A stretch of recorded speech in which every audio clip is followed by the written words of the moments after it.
Hi guys, welcome back to my YouTube channel that is Swapna's tutorial. So ನೀವಿನ ನನ್ನ ಚಾನಲ್ಗೆ subscribe ಆಗಿಲ್ಲ ಅಂದರೆ ಪ್ಲೀಸ್ ಸಬ್ಸ್ಕ್ರೈಬ್ ಆಗಿ, ವೀಡಿಯೋಸ್ನ ಲೈಕ್ ಮಾಡಿ, ಶೇರ್ ಮಾಡಿ, ಹಾಗೆ ಕಮೆಂಟ್ ಮಾಡಿ. ಸೊ ಇವತ್ತು ನಾನು ಮಾಡ್ತಿರೋ ಸಬ್ಜೆಕ್ಟ್ ಯಾವುದು ಅಂದರೆ ಸೆಕೆಂಡ್ ಸೆಮ್ BCom ಅವರ ಒಂದು HRM ಅನ್ನೋ ಒಂದು ಸಬ್ಜೆಕ್ಟ್ನ ಎಕ್ಸ್ಪ್ಲೈನ್ ಮಾಡ್ತಿದ್ದೀನಿ. ಸೊ ಅದರಲ್ಲಿ ಚಾಪ್ಟರ್ 2 ಬಂದುಬಿಟ್ಟು ಅಕ್ವಿಸಿಷನ್ ಫಂಕ್ಷನ್ ಆ್ಯಂಡ್ HRM ಅಂತ ಹೇಳಿ ಈ ಒಂದು ಚಾಪ್ಟರ್ನ ಎಕ್ಸ್ಪ್ಲೈನ್ ಮಾಡ್ತಿದ್ದೀನಿ. ಆಲ್ರೆಡಿ ಚಾಪ್ಟರ್ 1 ಕಂಪ್ಲೀಟ್ ಡೀಟೇಲ್ಸ್ ಅಥವಾ ಕಂಪ್ಲೀಟ್ ಟಾಪಿಕ್ಸ್ನ ನಾನು ಎಕ್ಸ್ಪ್ಲೈನ್ ಮಾಡಿ ಅಪ್ಲೋಡ್ ಮಾಡಿದ್ದೀನಿ. ಯಾರ್ಯಾರೆಲ್ಲ ಆ ವೀಡಿಯೋಸ್ನ ನೋಡಿ ಒಂದ್ಸತಿ ಆ ವೀಡಿಯೋಸ್ನ ನೋಡ್ಕೊಂಡು ಬಂದು ಈ ಒಂದು ವೀಡಿಯೋನ ನೋಡಿ, ಬಿಕಾಸ್ ನಿಮಗೆ ಕಂಟಿನ್ಯೂಷನ್ ಅನ್ನೋದು ಪ್ರಾಪರಾಗಿ ಸಿಗುತ್ತೆ ಅನ್ನೋ ಒಂದು ರೀಸನಿಂದ. ಸೊ ಈ ಒಂದು ವೀಡಿಯೋದಲ್ಲಿ ನಾನು ಫಸ್ಟ್ ಟಾಪಿಕ್ ನಿಮ್ಗೆ ಏನು ಕೊಟ್ಟಿರೋದು ಅಂದರೆ ಹ್ಯೂಮನ್ ರಿಸೋರ್ಸ್ ಪ್ಲಾನಿಂಗ್ ಅಂತ ಹೇಳಿ. ಓಕೆನಾ? ಏನಿದು ಹ್ಯೂಮನ್ ರಿಸೋರ್ಸ್ ಪ್ಲಾನಿಂಗ್ ಅಂದರೆ, human resource planning is a process of estimating the present and future man power needs of an organisation. ಅಂದರೆ ಏನು, ಈಗ ಹ್ಯೂಮನ್ ರಿಸೋರ್ಸ್ ಪ್ಲಾನಿಂಗ್ ಅನ್ನೋದು ಆರ್ಗನೈಸೇಷನ್ಗೆ ತುಂಬ ಇಂಪಾರ್ಟೆಂಟ್. ಓಕೆನಾ? ಏನಕ್ಕೆ ಇಂಪಾರ್ಟೆಂಟು ಅಂದರೆ, ಹ್ಯೂಮನ್ ರಿಸೋರ್ಸ್ ಪ್ಲಾನಿಂಗ್ ಏನು ಮಾಡುತ್ತೆ ಅಂದರೆ ಆರ್ಗನೈಸೇಷನಲ್ಲಿ ಇರುವಂಥ ಎಲ್ಲ ಎಂಪ್ಲಾಯೀಸ್ನ ಕ್ಯಾಲ್ಕುಲೇಟ್ ಮಾಡ್ತಾರೆ. ಸೊ ಎಂಪ್ಲಾಯೀಸ್ನ ಪ್ರಾಪರಾಗಿ ಎಸ್ಟಿಮೇಷನ್ ಅನ್ನೋದನ್ನ ಮಾಡಿದ್ಮೇಲೆ ಈಗ ಒಂದು ಆರ್ಗನೈಸೇಷನಲ್ ಗೋಲ್ಸ್ ಅನ್ನೋದನ್ನ ಅಚೀವ್ಮೆಂಟ್ ಮಾಡಬೇಕು ಅಂದರೆ ಎಷ್ಟು ಜನ ಎಂಪ್ಲಾಯೀಸ್ ನೆಸಸರಿ ಇದೆ, ಆಯಿತಾ? ಅಷ್ಟು ಜನ ಎಂಪ್ಲಾಯ್ ಇವಾಗ ಪ್ರೆಸೆಂಟಲ್ಲಿ ಎಷ್ಟು ಜನ ಇದ್ದಾರೆ ಆ್ಯಂಡ್ ಫ್ಯೂಚರಲ್ಲಿ ಎಷ್ಟು ಜನ ಬೇಕಾಗುತ್ತೆ ಅಂತ ಹೇಳಿ ಫಸ್ಟೇ ಪ್ಲ್ಯಾನ್ ಅನ್ನೋದನ್ನ ಮಾಡ್ತಾರೆ. ಓಕೆನಾ? ಯಾಕೆ ಪ್ಲ್ಯಾನ್ ಅನ್ನೋದನ್ನ ಮಾಡಲೇಬೇಕು ಅಂದರೆ ವಿತೌಟ್ ಪ್ಲ್ಯಾನ್ ನಮ್ಗೆ ಯಾವ ಕೆಲಸನೂ ಆಗಲ್ಲ. ಸೊ ಪ್ಲ್ಯಾನಿಂಗ್ ಅನ್ನೋದು ತುಂಬ ಇಂಪಾರ್ಟೆಂಟ್ ಅಲ್ವಾ?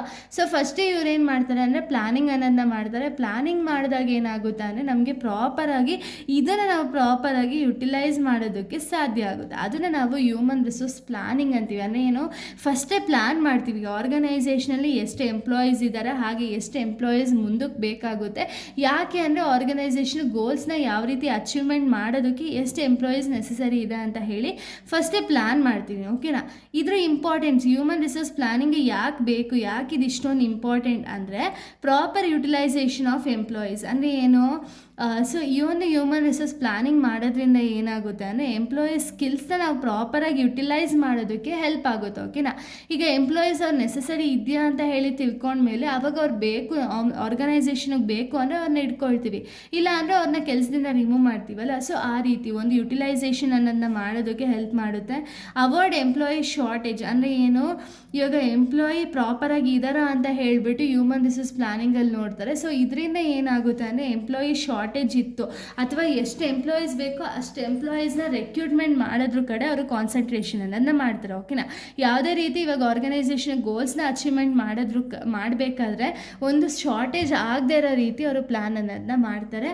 Next human resource planning avoid unnecessary labour cost. ಅಂದರೆ ಏನು, ಎಷ್ಟು ಜನ ಬೇಕೋ ಅಷ್ಟು ಜನ ಆಲ್ರೆಡಿ ಎಂಪ್ಲಾಯೀಸ್ನ ರೆಕ್ರೂಟ್ಮೆಂಟ್ ಮಾಡ್ಕೊಂಡ್ಮೇಲೆ ಅವ್ರು ಆಲ್ರೆಡಿ ಫಸ್ಟ್ ಈ ಪ್ರೋಸೆಸ್ಸಲ್ಲಿ ಲೆಕ್ಕ ಹಾಕ್ತಾರಲ್ವ ಎಷ್ಟು ಜನ ಬೇಕು ಅಂತ ಹೇಳಿ ಪ್ಲ್ಯಾನ್ ಮಾಡೋದ್ರಿಂದ ಏನಾಗುತ್ತೆ ಅಂದರೆ ಅನ್ನೆಸೆಸರಿ, ಇವಾಗ ಯಾವುದೋ ಒಬ್ಬ ಎಂಪ್ಲಾಯಿ ಆರ್ಗನೈಸೇಷನ್ಗೆ ನೆಸಸರಿನೇ ಇಲ್ಲ ಅಂಥವ್ರಿಗೆ ಕಾಸು ಕೊಟ್ಟರೆ ಏನಾಗುತ್ತೆ ಅಂದರೆ ಆರ್ಗನೈಸೇಷನ್ಗೂ ಕೂಡ ಲಾಸ್ ಆಗುತ್ತಲ್ವ. ಸೊ ಅನ್ನೆಸೆಸರಿ ಲೇಬರ್ ಕಾಸ್ಟ್ಗಳನ್ನ ರೆಡ್ಯೂಸ್ ಮಾಡೋದ್ರ ಕಡೆ ಹೆಲ್ಪ್ ಮಾಡುತ್ತೆ. ಓಕೆನಾ?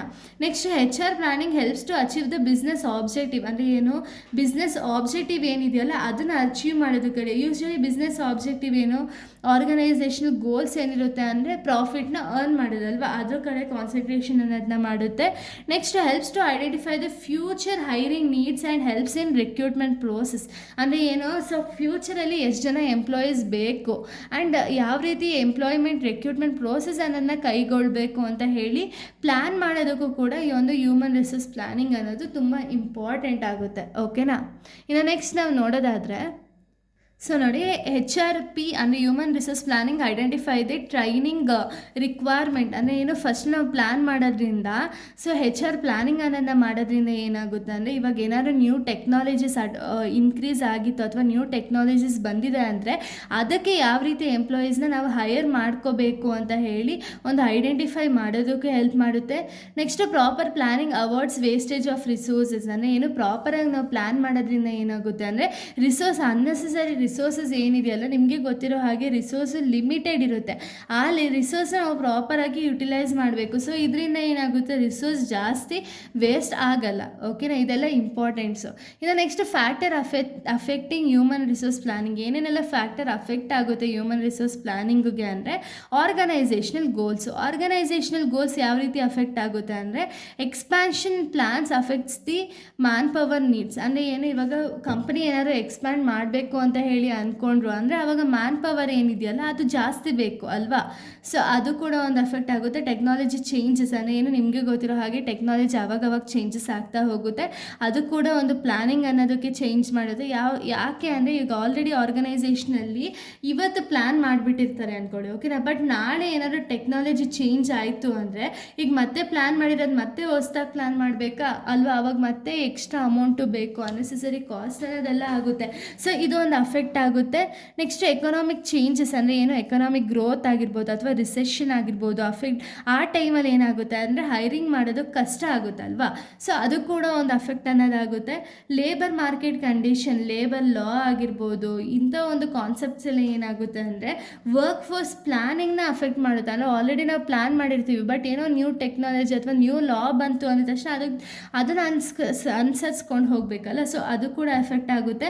ನೆಕ್ಸ್ಟು ಕಂಪ್ನಿ ಬಜೆಟ್ ಅಂದರೆ ಏನು ಫೈನಾನ್ಷಿಯಲ್ ರಿಸೋರ್ಸಸ್ ಏನಿದೆಯಲ್ಲ ಕಂಪ್ನಿಗೆ, ಸೊ ಅಷ್ಟೇ ರಿಸೋರ್ಸಸ್ಸಿಂದ ನಾವು ರೆಕ್ರೂಟ್ಮೆಂಟ್ ಮಾಡಬೇಕು ಅಂದರೆ ಆ ಒಂದು ರಿಸೋರ್ಸಸ್ಸಿಂದನೂ ಕೂಡ ಕಂಪ್ನಿ ಪ್ಲ್ಯಾನ್ ಅದರದ್ದು ಫೇಲ್ಯೂರ್ ಆಗೋ ಚಾನ್ಸಸ್ ಇರುತ್ತೆ. ನೆಕ್ಸ್ಟು ಗ್ಲೋಬಲೈಸೇಷನ್ ಅಂದರೆ ಏನು, ಇಂಟರ್ನ್ಯಾಷನಲಲ್ಲಿ ನಾವು ಬಿಸ್ನೆಸ್ ಮಾಡಬೇಕಾದ್ರೆ ಅಲ್ಲಿ ಬಿಸ್ನೆಸ್ ಸ್ಟಾಫ್ಸ್ಗಳಿಗೆ ಏನು ಬೇಕು ಏನು ಬೇಡ ಅಂತ ಹೇಳಿ ನಾವು ಪ್ರಾಪರಾಗಿ ಪ್ಲ್ಯಾನ್ ಮಾಡಿಲ್ಲ ಅಂದರೆ ಅಲ್ಲೂ ಕೂಡ ಅಫೆಕ್ಟ್ ಅನ್ನೋದಾಗುತ್ತೆ ಅಲ್ವಾ.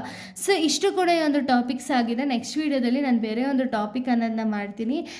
ಸೊ ಇಲ್ಲಿಗೆ ಒಂದು ವಿಡಿಯೋ ಅನ್ನೋದು ಕಂಪ್ಲೀಟ್ ಆಗಿದೆ. So thank you guys, thanks for watching.